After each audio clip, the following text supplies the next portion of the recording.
professeur Balthus vient de subir un nouvel échec. Son fils Thomas lui suggère de fabriquer plutôt un robot enfant, au grand étonnement de l'équipe du laboratoire de recherche. Profondément attristé par la perte de Thomas dans un accident de voiture, le professeur Balthus passe aux actes. Il crée un robot enfant en mémoire de son fils qui en avait eu l'idée. La réussite de l'expérience dépasse toutes les espérances. En plus d'être un robot pensant, le petit Tommy est doué d'une force et d'un courage extraordinaires. Pour le soustraire à la jalousie et à l'incompréhension des autorités, le professeur Balthus envoie Tommy en croisière. Ce qui lui fournit l'occasion de rééditer ses exploits de Futurapolis, dont Roberto avait été témoin. Après lui avoir fait signer un contrat, Roberto emmène Tommy dans son cirque de robots où se produit la vedette du spectacle, un super trapéziste dont les réflexes sont informatisés au millionième de seconde. Mais Roberto est décidé à mener la vie dure au petit robot, auquel il a donné un nom d'artiste, Astro.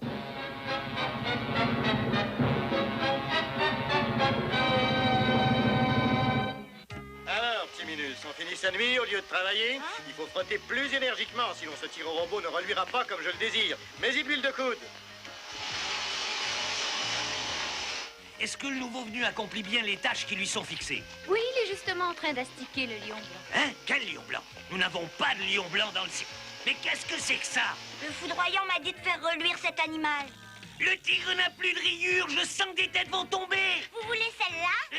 Attends un peu. Il est complètement groggy. Tu n'en feras jamais d'autres, hein? Attention, Astro, les costumes sont fragiles. Vas-y doucement. D'accord, Vite, sur le tapis roulant, ça va commencer. tout de suite.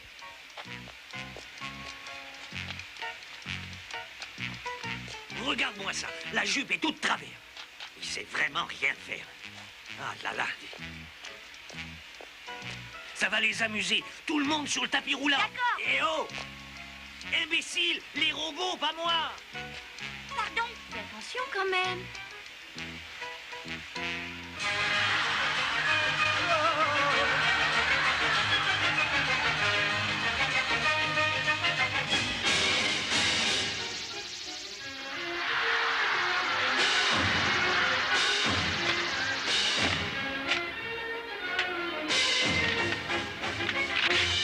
Tu sais ce que ce serpent m'a coûté? Un hippopotame hier, avant-hier, un orang-outan. Qu'est-ce que ça va être demain? Non, patron, laissez-le.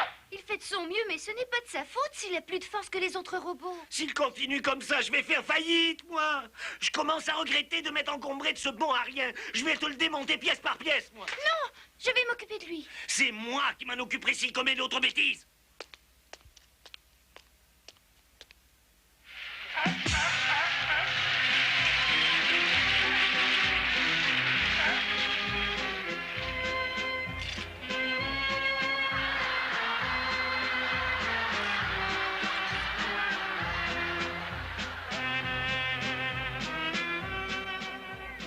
Je suis convaincu que ce clown n'est autre que tout jeune robot.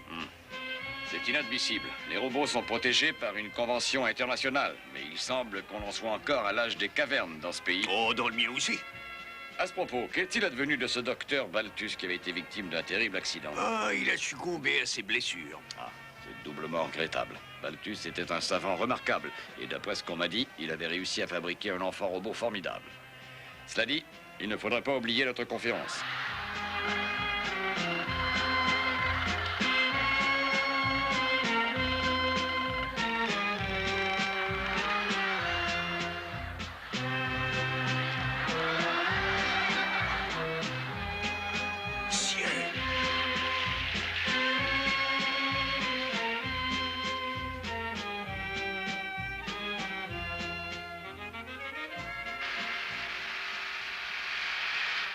On dit toujours qu'il ne faut pas croire tout ce qui est écrit dans les journaux, mais on annonce que vous venez d'être nommé directeur de votre institut de cybernétique. Il en était question avant mon départ. Je vous annonce votre nomination officielle et vous ne réagissez même pas. Bah, je suis davantage préoccupé par ce que je viens de voir.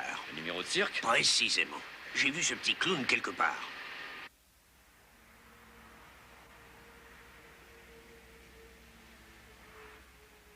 Le foudroyant.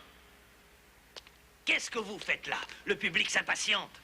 Ah, je ne me sens pas en forme. Ça fait 6 mois que je n'ai pas eu de révision électronique. Nous aurons le temps de faire tout ça quand la saison sera finie. Et qui plus est, le spectacle de ce soir est capital, étant donné que le grand patron est venu le voir. Bon, je vais y aller. Et maintenant, mesdames et messieurs, la grande vedette de notre spectacle, l'incomparable, le foudroyant. Toi aussi, tu as soulevé l'enthousiasme avec ton numéro de clown. Grâce à tes conseils, ne l'oublions pas.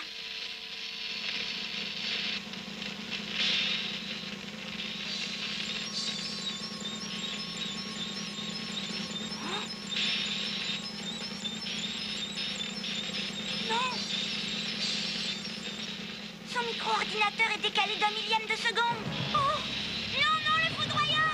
Arrêtez pendant qu'il est encore temps! Non!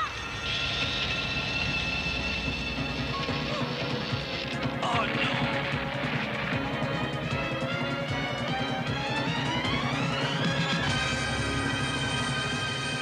C'est pas possible. Qu'est-ce que je vais devenir maintenant? Emporte-le. Ah, bonsoir, patron. Heureux de vous voir. Profites-en, Roberto, parce que tu n'es pas prêt de me revoir. Ne fais pas cette tête-là, voyons. Ce n'est pas de ta faute.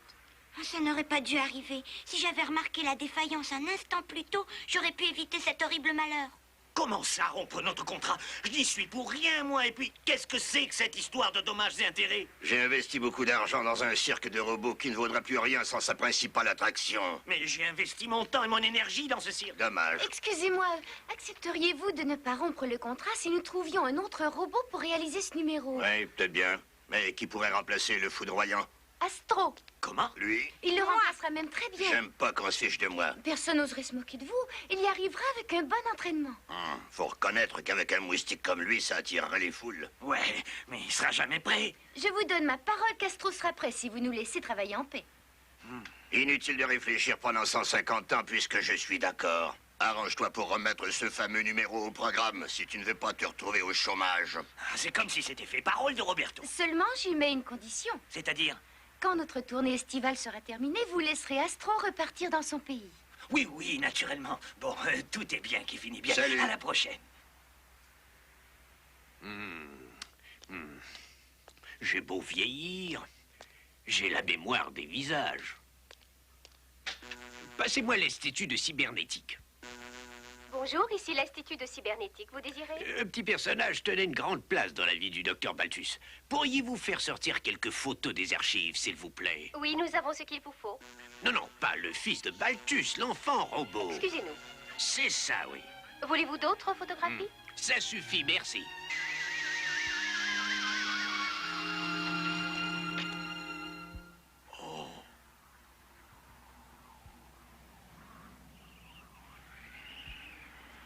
Le cirque est parti. Comment le retrouver?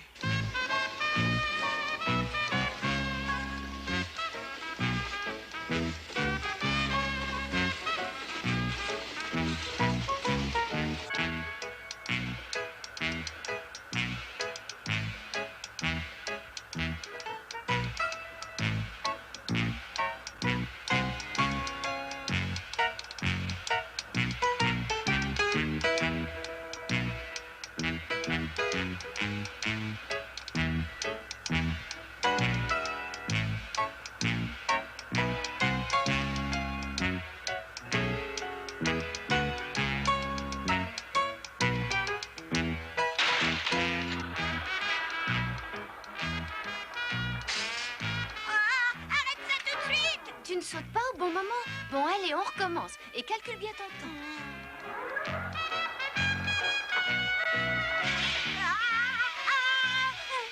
Hé, est-ce que tu veux ma peau? Non, pardon. Attendez, patron, je vais vous sortir de là. Tu es allé trop loin cette fois. Je vais t'apprendre. Oh, ne le fouettez pas. Toi aussi, tu te retrouveras sur la paille si on ne remplace pas le foudroyant. Puisque tu es incapable, c'est moi qui vais dresser ce bon à rien. Non, laissez-le tranquille. Je vous ai donné ma parole qu'il serait fait prêt. Idiot. Laissez-nous travailler maintenant. Vous me le paierez tous les deux si jamais... oh. C'est encore de ma faute. Excuse-moi. Je crois que ça suffit pour aujourd'hui. T'en as assez de moi. Non, mais nous sommes fatigués tous les deux.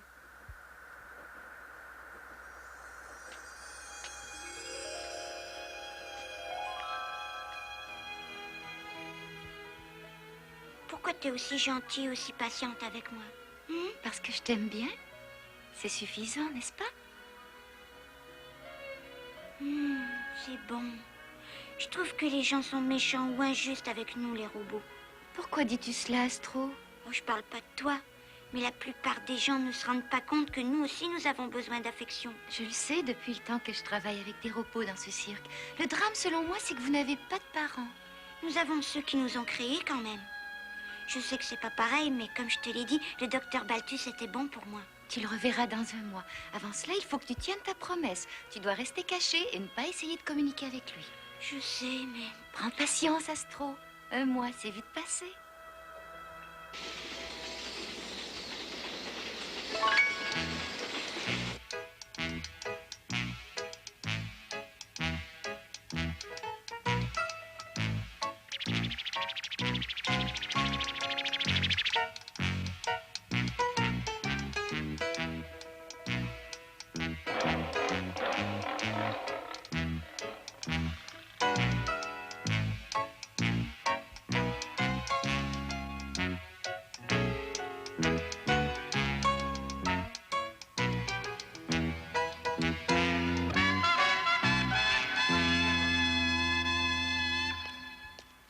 Ils dormaient tous sur la piste. Mais patron, ils doivent encore participer à la parade finale. Il faut ménager leur circuit. De quoi tu te mêles, toi? Je sais d'avance qu'Astro va rater son numéro. C'est pour ça que les animaux doivent se surpasser. Allez, lève ta trompe. Réglage maximum. Ah, vous serez bien avancé si leur circuit explose. Il me semble t'avoir déjà dit de te mêler de ce qui te regardait. 350. Ça, c'est un vrai faux. Je suis bien obligée d'avouer que j'ai un trac terrible. C'est normal, mais je t'ai apporté quelque chose qui devrait te rassurer. Tiens, ce sont les bottes que je portais la première fois que je suis entrée en piste. Elles vont me porter bonheur. Merci. Elles te vont? À la perfection. Ah, hurrah! Calme-toi, tu vas être fatiguée. Ah, je me sens super forte. C'est dangereux. Ne l'oublie surtout pas. Et maintenant, mesdames et messieurs, nous vous invitons à assister au clou de notre spectacle. Le directeur, c'est vous? Qui voulez-vous que je sois? Je viens chercher le jeune robot qui fait le numéro de June. Rappelez-moi votre nom. Dr Coudrin, directeur de l'Institut cybernétique. Et je vous rappelle que d'après la Convention internationale, l'emploi des jeunes robots est interdit. Trop tard. Quoi?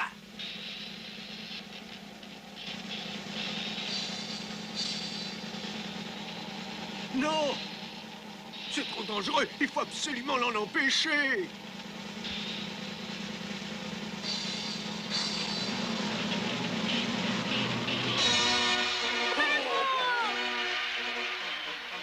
Ça alors, je n'en reviens pas. Bravo, tu as été formidable.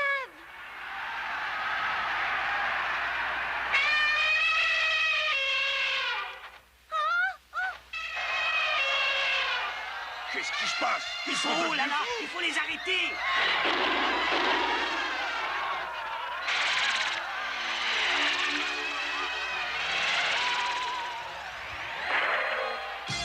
Oh, il est magnifique.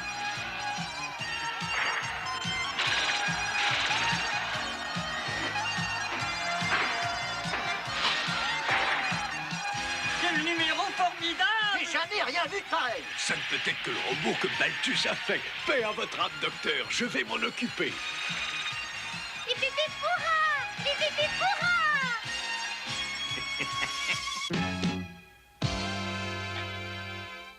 Plus aucun doute, ce petit robot a été fabriqué à Futurapolis. Je dois le ramener dans son pays. Vous m'excuserez, mais...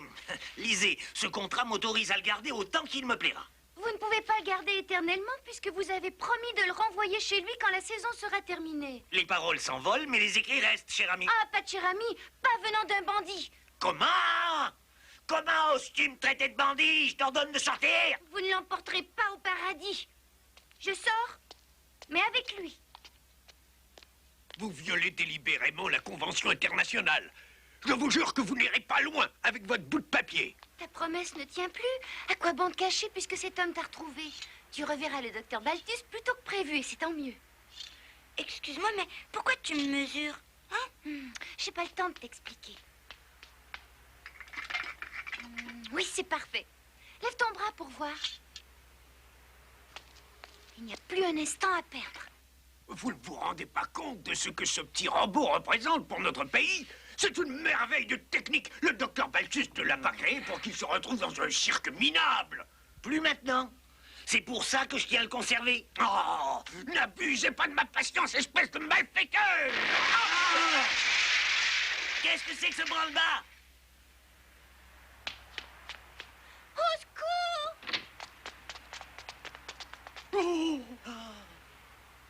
Le réservoir de carburant a explosé. Le pauvre petit se trouvait juste à côté. Parlons-en de votre petite merveille technique. Bah, un tas de ferraille maintenant.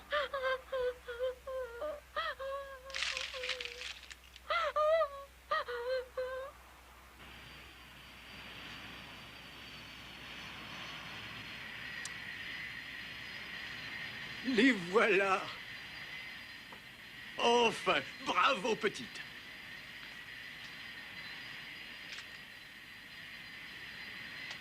Sain et sauf. Grâce à Catherine. Je me suis demandé si je ne rêvais pas quand elle m'a téléphoné à l'hôtel. Avouez que c'était impressionnant. Comment avez-vous réussi cette mise en scène?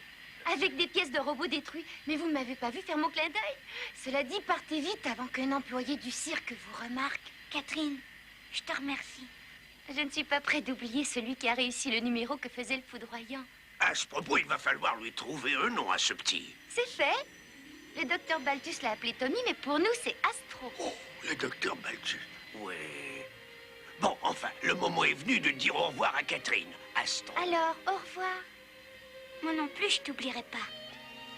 Allez, rentrons chez nous. Est-ce qu'on va se revoir? Je l'espère bien. Oui, je l'espère bien.